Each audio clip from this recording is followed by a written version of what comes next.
Nitchell, have you seen, like, Jason's talking about how, they've got get-togethers even when the team is away, and there's a level of support that comes out even when the team isn't playing, at home at Tidewater. Have you seen similar things like that? Can you talk a little about one? Are people getting together to watch the away games, in Portland itself, when the travel is too far away, which is often the case in League One with its current size? And then also, it seems like the traveling support, at least to the game that I was at down in Hartford, it seems like you had a good group that went out to Westchester last night. So how is that kind of all kind of developed? Like, the local support when the team isn't playing at home. Yeah, it's quite vibrant actually. So when the team's away and it's not a travelable game. Sorry, I drove from New York this morning. We have 2 watch parties. The DU has put together our own watch parties, kind of in an effort to bridge the gap outside of Portland for the fans that have to travel. We've done stuff in New Hampshire at the June Cork Pub.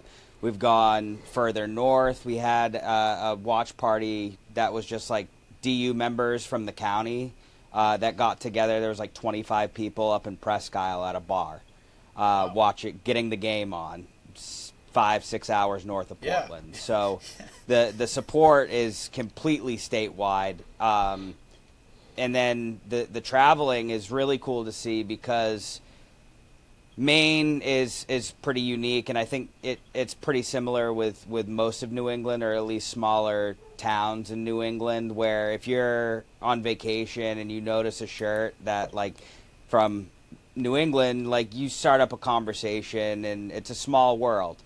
And it's very evident with the Hearts. You're seeing the kit. You're seeing merch all over the country. It's popping up at every game, whether it's organized through the supporter group or just members that live outside of the state that are finally getting to see a game.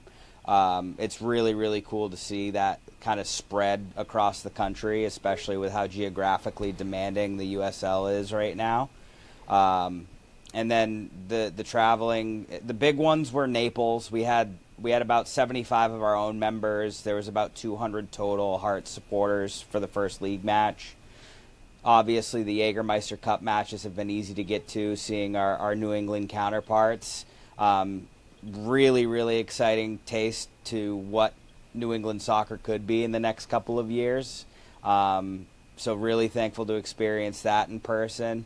And then New York, we had about 40 people, 50 people go down last night to Westchester because that's our closest league opponent. So I'm excited to see what happens in the future. We've done some coach travel. Westchester was just full caravan. But the community is meeting up constantly outside of Hearts.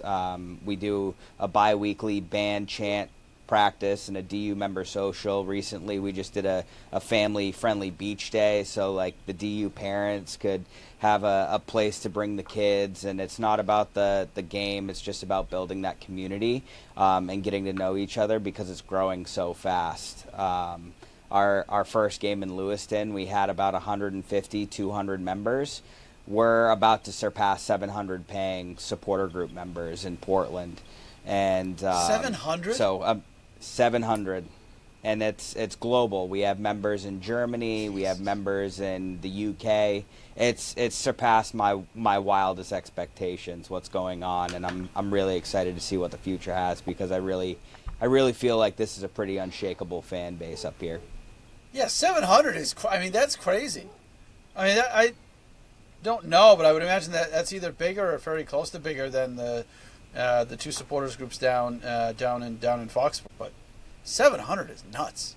But like we're coming up quick on the heels of Detroit. The last I heard, they were around 800, 850. Yeah, so yeah. We're growing.